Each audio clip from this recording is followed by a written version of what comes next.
Hi, everyone. Welcome to the show. Here we are at the Reichstag, and that must mean that we are in Berlin, right, Betty? I think so. That's what, if you say so, I believe you. Okay. We're going to listen to our guide because she has some wonderful information about the history of Germany for us.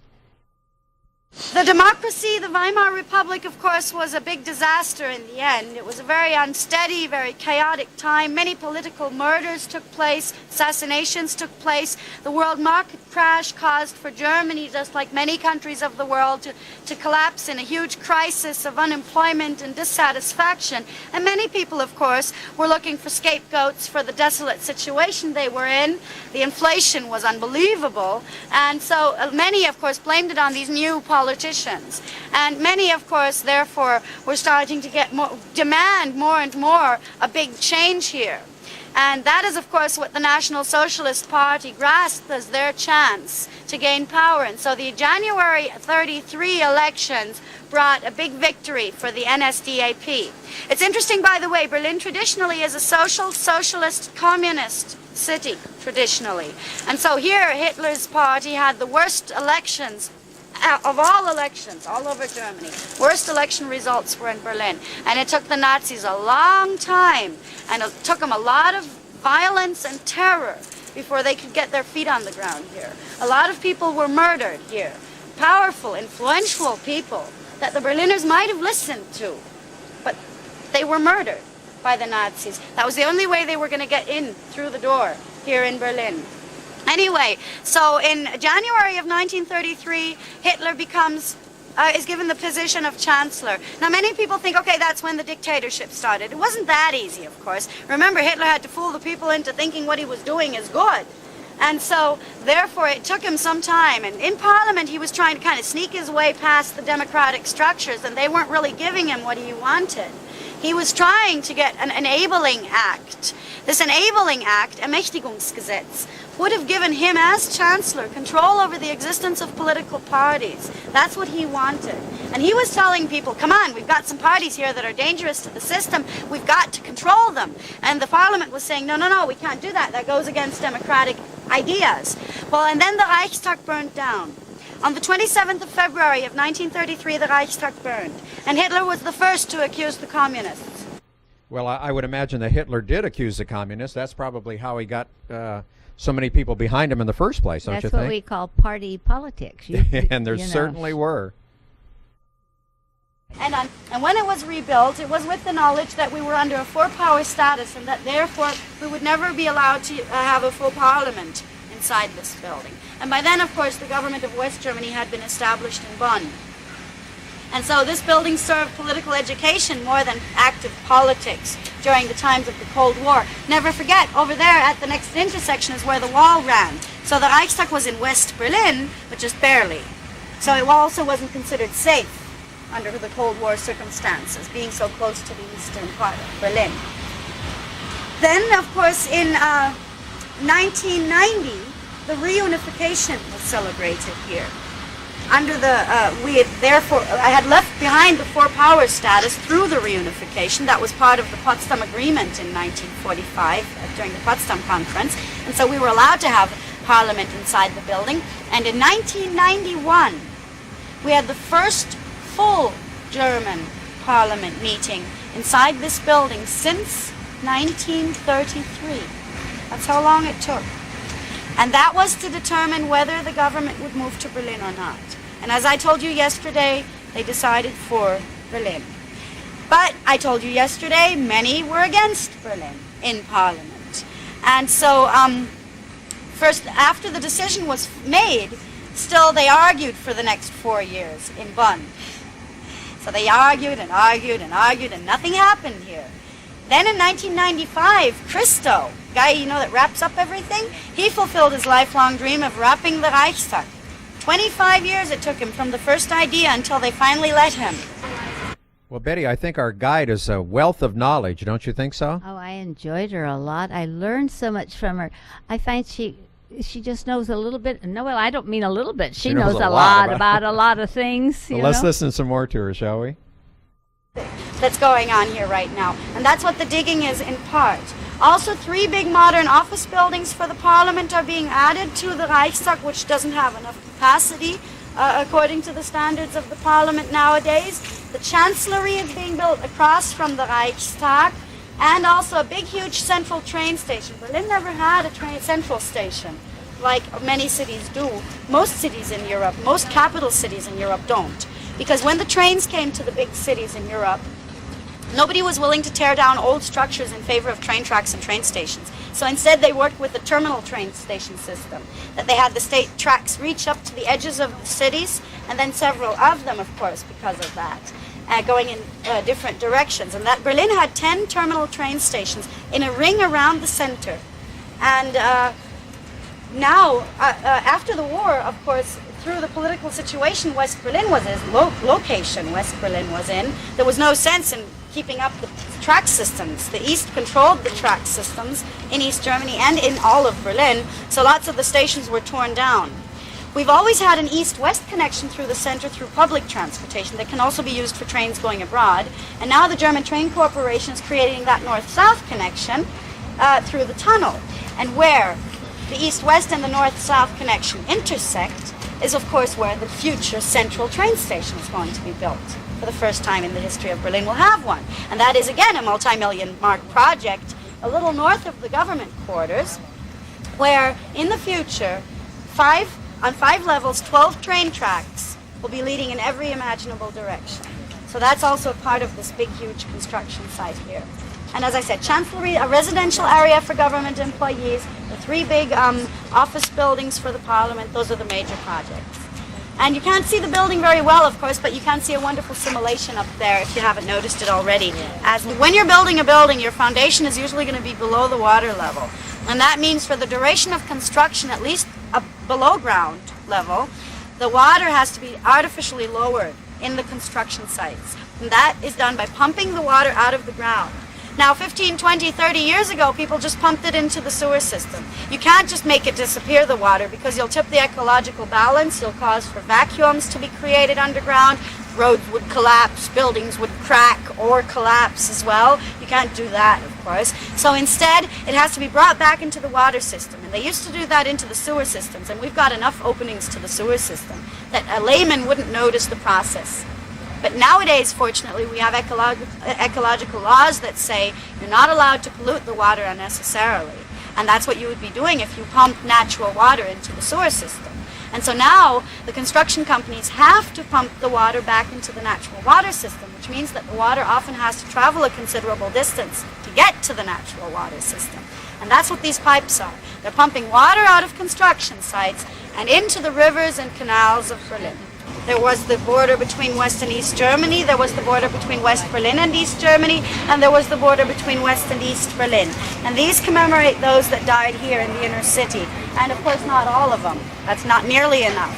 We know of at least 80 to 100 that died at the Berlin Wall in 28 years of its existence, and we know of about 800, 900 that died at the German borders throughout the division of the city. And this is probably the biggest tragedy of all. Chris Jeffrey was not even 18, about 18, 19 years old when he died in February of 89.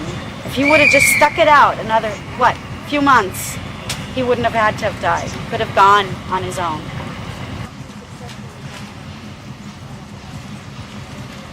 It's Checkpoint Charlie. Doesn't look like that anymore, of course. And here, this is August 13th of 61. This is what the West Berliners were confronted with. From one day to the next, nobody was allowed through. Billy Wilder stood on this side. He was trying to film his movie 123, his Cold War parody, Cold War economical wonder parody that flopped in the States, flopped in Germany because of the wall. Because when he was filming this, he was going back and forth from west to east, and it was a parody about the situation. But when the film was finished, the wall had been built. So the emotions were entirely different, of course, by then. So nobody wanted to see it. And it took our generation, my generation, to turn it into a cult movie. For us, it's the cult movie about the Cold War. And Billy Wilder, because of the nature of the film, was given permission to go back in through the Brandenburg Gate. And on August 13th of 1961, he was bringing his film crew here and was confronted with this picture. And so he had to go to Munich. And in the Bavaria studios in Munich, he had to build a 1-to-1 scale of the model of the Brandenburg Gate to complete his film. If you ever find that in a video place, 1, 2, 3. It was an absolute flop in the States. It's so funny. What it's about this American representative of Coca-Cola who's trying to take the East with Coca-Cola. Of course, the idea is, bring capitalism into the East Bloc. And his base of operations, therefore, is West Berlin. And as I said, the movie was begun when the wall wasn't here, when that was still very realistic, very Marion, close. didn't that fellow just commit suicide? Yes. You're right. Yeah, just a few days ago, I heard about that on the news. This is one of the most famous snapshots of the first days. This soldier who just decides, I'm not going to deal with this. He's East German, of course. He's a member of the East German Army. Never forget. Again, that's why I told you yesterday. The division was in 49. The wall in 61. So he was an East German citizen, and he stayed in East Germany all this time. But when he saw this, the barbed wire, the border they were building, the barrier, he decided to risk it and jumped across and lived in West Germany. And he committed suicide less than a week ago. I don't know why, but I read it in the paper. Betty, I thought that this area was so interesting. I don't know if you read the book that Albert Speer, who was Hitler's architect, wrote about the Third Reich, but he was the one, that, of course, that designed this big boulevard here, and he designed so many of the buildings, for the Nazis, and of course those, of course, are all have been destroyed by bombs and whatever. But it's interesting after reading all that, and then bingo, here you are right here, isn't it? Yeah, you never think when you read about things like this that someday you yourself will be there to see it. It's kind of like dreams come true. Right. And it was, because I had always wanted to visit Berlin, and here we are. Thank you. Now, here to your left, you can see a rather plain building, but it's actually quite an important building nonetheless. This is the Comic Opera House. The Comic Opera House is one of 3 opera houses in Berlin, the least known actually. And it's kind of amazing because it's such a simple building here to your immediate left, and yet the inside is so spectacular. Inside you get all the gold and red velvet that you would expect in a royal opera house, which goes to show that it originally, of course, had a royal structure, which, however, outwardly never was recreated. The building obviously was damaged, and East Germany decided instead to recreate it in that fashion. Generally, the part of the district Mitte that we're now in is the southern part, you could say, and this part of the district Mitte was the commercial center of the old Berlin. If money was made in Berlin, it was made here more than anywhere else. This is where the big shopping and amusement areas were, where the publishing quarters, the bank quarters, the fashion center were. This is where the big and small office buildings, company representations, and so on and so forth were located. This area, of course, was heavily damaged during the war and ended up being a part of East Berlin. And therefore, obviously, there was no free market system in East Germany, and therefore there never was a recreation, let's say, of the old commercial center until, again, the wall came down. And then, of course, investors knew that this area had a lot of potential, and a real gold rush started. Everybody and anybody wanted to stake their claim. They wanted to be involved in creating recreating the old commercial center, of creating a future competition, let's say, to the area of the Kurfürstendamm, downtown West Berlin, which is the established commercial center. And that explains why there's so much construction going on here. And in a moment you'll see even more than that. Here to your right in front of us is a rather beautiful building. This is the old postal ministry, and is a future postal a Post and Communications Museum is what it's going to be. A joint venture of the German Federal Post Office and the Telekom, which is the telephone company, basically one of the dominant ones in Berlin. Ich denke mal, der Verkehr ist ja noch recht harmlos. Dann fahren wir ruhig bis zum Trotti wieder zurück und dann links, das war über die Niederkirchen zum Checkpoint. Achso, ja. Über die Niederkirchen zum Checkpoint. Wir decken jetzt einfach dort das Zentrum abzulenken. Museum. Now, coming up ahead to your left in front of us, you can see a very large building. That is the former Imperial Ministry of Aviation. Remember Wilhelmstrasse, I told you about that earlier, was the big government street, and this is one of the few former government buildings that still exist today. The Ministry of Aviation was controlled by Hermann Göring. Göring was the head minister here, and the Ministry of Aviation basically controlled all civilian and military air traffic in Germany until 1945. A building that was inaugurated in 1938. Very typical Nazi style. East Germany took over the building, turned it into the House of Ministries after Berlin was divided, and now the federal government controls the building, and it will be the future treasury. The treasury of Germany is going to be established here.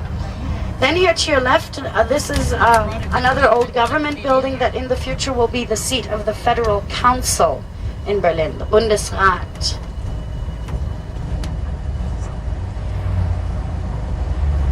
See, there's the Reichstag again to your right. You can see we're crossing Potsdam Square again. This time because I want to show you some remainders of the wall. I promise, by the way, we will visit a piece of the wall. We will stop at a piece of the wall, so don't panic if I do drive by one. We will definitely stop at one piece. I'm not quite sure yet which one, but we will definitely do that. On the 2nd of October 1998, the recently rebuilt Potsdamer Platz was officially opened in Berlin. Der Potsdamer Platz war 50 Jahre lang eine inhumane Lücke in dieser großen Stadt. Heute ist er wieder geschlossen. Und ich wünsche ihm, dass er von den Berlinern und von den Deutschen und von den Gästen aus allen Ländern angenommen wird.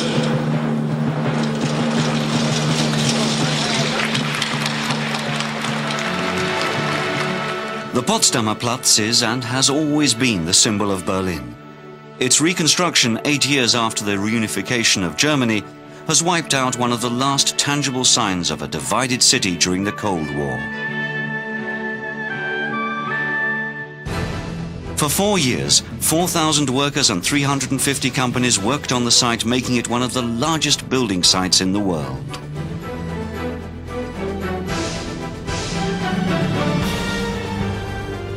Today, 10 streets, a square and 19 new buildings have replaced the cranes on the Potsdamer Platz. In total, about 550,000 square meters of property. And yet, a little less than 5 years ago, the Potsdamer Platz looked like this, a wasteland in the heart of Berlin. In the 20s, the Potsdamer Platz was one of the most exciting crossroads in Europe, with dozens of restaurants, cafes and bars. Bankers, businessmen and artists lived in luxurious buildings designed by the best architects.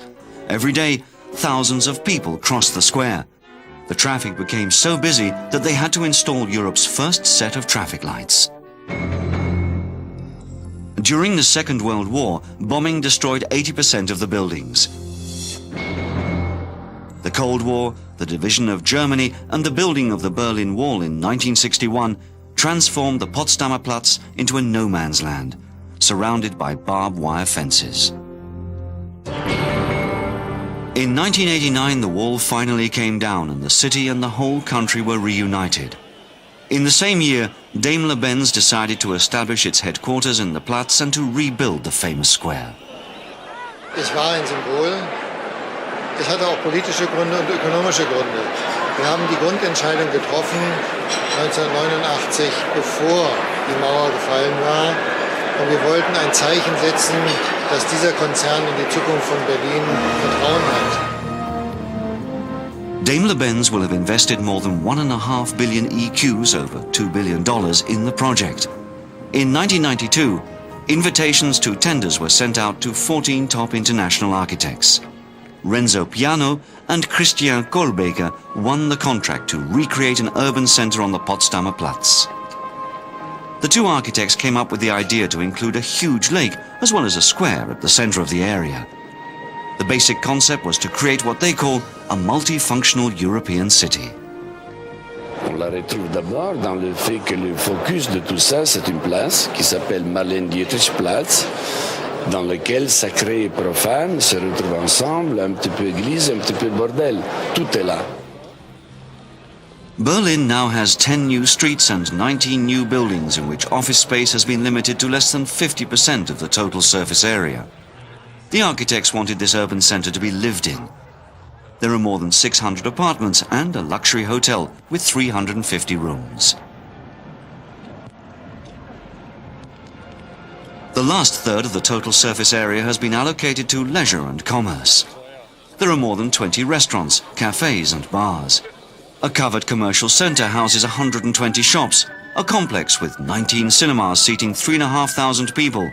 And on the Marlene-Dietrich-Platz, where most of the streets converge, there is a casino, 2 theatres and an IMAX cinema. In total, the project will employ 10,000 people and welcome 100,000 visitors every day. Le pire des erreurs, ça aurait été de délivrer à la ville de Berlin un village pittoresque. Mais une ville est forte. Une ville, je dirais même, elle ne peut pas être politically correct, dans le sens qu'elle doit être surprenante. Berlin a été divisé de ce lieu pendant 50 ans, mais la mémoire d'une ville est longue, très longue. Et les mythes, ça ne se démolit pas dans 50 ans. Les gens veulent revenir, d'abord. Et ensuite, les lieux qu'on a construits sont des lieux qui sont adaptés à cette complexité, aux espoirs. Ils ont un petit défaut, c'est qu'ils sont nouveaux. The only building from the original Platz is the Weinhaus-Hut, the last remaining vestige of the Potsdamer Platz's former glory.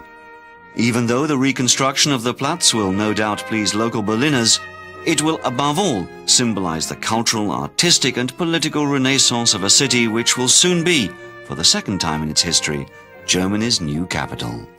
Oh, by the way, see that little green tower with the watches, the little column? That's the very first traffic light of Europe. Huh. It's a replica. Here to your left with the clocks. I mean, the traffic is the lights are horizontal rather than vertical. That kind of confuses. But, and it's obviously not functional. It used to stand up ahead at the intersection. The density of traffic at Potsdam Square was the highest in Europe, and that's why the first traffic light of Europe was established here. I think we should explain that what you're seeing are before and before pictures, again, because we were there in Berlin before they had finished the construction, and I was able to get a hold of some footage there of how it was, but now we're back before yeah, again. It's like the before and after. You get them both at one fell swoop. Right. So you get a good idea of what it looked like as they were building it, and then, of course, as it was completed. It was a late starter, this city, but when it did start, it started with a lot of force, with a lot of energy. Berlin was never one of the greatest cities of Europe in the early centuries, but I would say in the 19th century, Berlin just started going and then surpassed most of them. So by the turn of the century, this was one of the most modern cities of the world. Or at least of Europe, let's say, and also culturally, intellectually, one of the most exciting cities, especially by the 1920s. I think it's interesting. We're seeing now those pipes that are carrying the water from the construction site that she had mentioned earlier. Yeah, I really wondered. We saw those before she explained it, but now it kind of makes sense, doesn't it? Yeah, but that's ingenious, the way they've been able to figure that out. This is a piece of the inner wall, of course. The outer wall would have been here to your right, and we are driving in what used to be the borderline, and we're going to remain in what used to be the borderline for some time longer, and that means that we'll be turning to the left in a moment.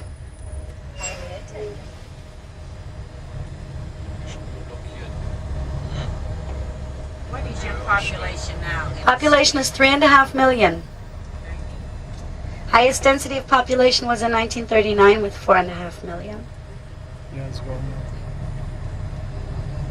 And then Berlin was the third largest city of the world. Nowadays, of course, we don't compare. Okay, as I said, we're going to remain in the former borderline, and if you look here to your left in a moment, you'll see 2 buildings. The gray one with the flag on the roof is the Parliament building of Berlin. I don't remember, I don't think I mentioned yesterday, but just so you know, Berlin is what we would call a city-state. That means Berlin also is a state of Germany all by itself. And that means we have a city government, that's the Senate, and a state parliament. And the mayor is also the governor of the state, and that's why we call him a governing mayor. And this is the seat of the parliament here to your left. And here to your right is the Martin Gropius building. Martin Gropius was the uncle of Walter Gropius, in case you know him. And this was a museum until recently. It's closed for renovation, and basically they have to reassess the collections here. You'll see that a lot of museums are closed right now because of the reorganization of the collections. Lots are being reopened, but lots are also closed in the process. And here to your right, this is another piece of the wall, and here in this case you get a piece of the inner wall as well, here to your left. It looks interesting. The wall, by the way, had a length of 45 kilometers between West and East Berlin. Circling Berlin, West Berlin entirely, it was 160 kilometers long. And this building here to your left is the former Ministry of Aviation, again, that you saw earlier, just from the other perspective, from the southern perspective. So up ahead is Wilhelmstrasse again, and we're going to turn to the right. And just here to your right, beyond this piece of the wall, is an basically unused plot piece of land, and this is where, along Wilhelmstrasse, the most feared building of Berlin during Nazi dictatorship stood, the Prinz Albrecht Palace.